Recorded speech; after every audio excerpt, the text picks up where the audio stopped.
Hello, my name is Salman Hamid, and I'm Assistant Professor of Integrated Science and Humanities at Hampshire College. I'm Kevin Anderson. I teach courses in film and anthropology at the University of Massachusetts, and this is Film Autopsy. Disclosures like these tear at the fabric of responsible government. We're looking at all of the things that we can do to stem the flow of this information. This was the biggest leak in the history of this particular planet. So my name is Julian Assange. I'm the editor of Wikileaks. We help you get the truth out. If you get this material, give it to us, no questions asked, and you'll help change history. The internet lets governments get more information than ever, but it lets citizens do the same. They might already have on their hands the blood of some young soldier. Scared the hell out of a lot of people. How are we going to stop it? And how far has it gone already? Let me be very candid. Nation states need to be secret in order to be successful. We steal secrets.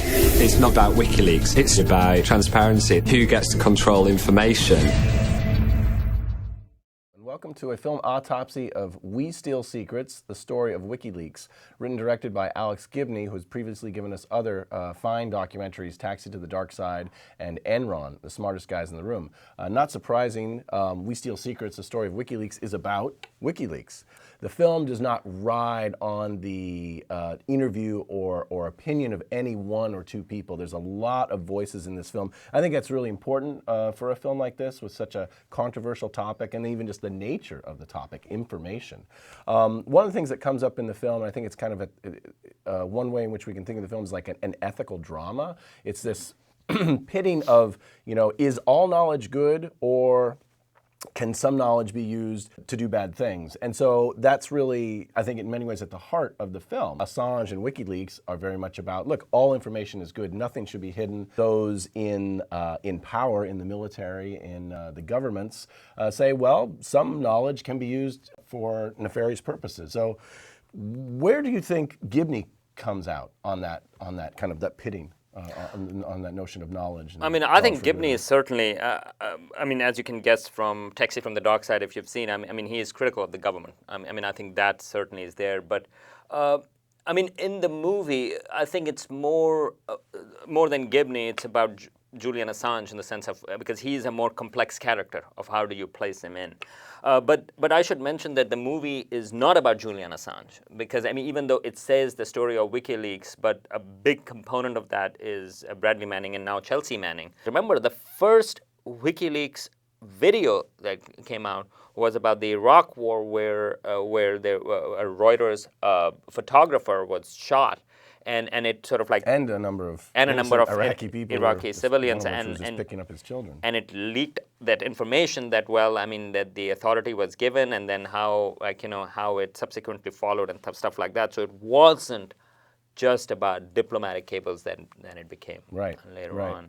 Well, it's a very powerful film, and one of the things that I like about Gibney's films, it's very well shot. In the interviews, he uses two cameras, so you have this kind of straight-on shot, and then he has this side profile shot of the same person, and he cuts back and forth between those two, which is nice. It adds this sense of being surveilled. If we are just the only ones here, this little blue blip along this solar belt. What did it say? I can say it's up to us a pale to blue fix these dot. Problems. Right. So this image was taken by a Voyager spacecraft when it was leaving Voyager 2 spacecraft when it was leaving the solar system or outward journey. It turned back and it took a picture of the Earth, and all it appeared was just a pixel. Just a dot, just a blue dot, and that was the thing. And so Sagan wrote about it beautifully. His point was that we keep on fighting, that everybody that we know of, all the tyrants, all the sort of rulers, that all kinds of people that have done atrocities and done good things, they've all lived on this blue dot, and we keep on fighting over the different territories to get more and more of this tiny blue dot. In the cosmic scale, this is insignificant. That was the message. That was the inspiration behind Chelsea Manning's disclosures, because she thought that, this is something that is what the U.S. government is doing, needs to be out because some of those things are not right. Yeah. There is some phenomenal footage of Julian Assange in there, and so you do get his feeling also, which is a much more conflicted figure. We focused on Manning because that is, I think that's all a very fascinating story, very important story for us to know.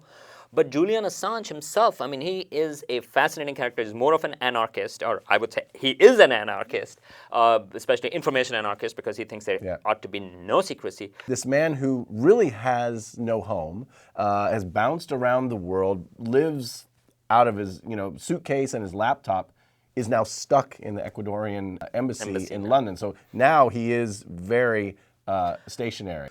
It's a fantastic film. It's specific in terms of it's about Manning, it's about WikiLeaks, it's about Assange, but it's about very important contemporary ethical and philosophical issues, and I think it's a great film. Watch it. It's really essential to watch We Steal Secrets. The story of WikiLeaks.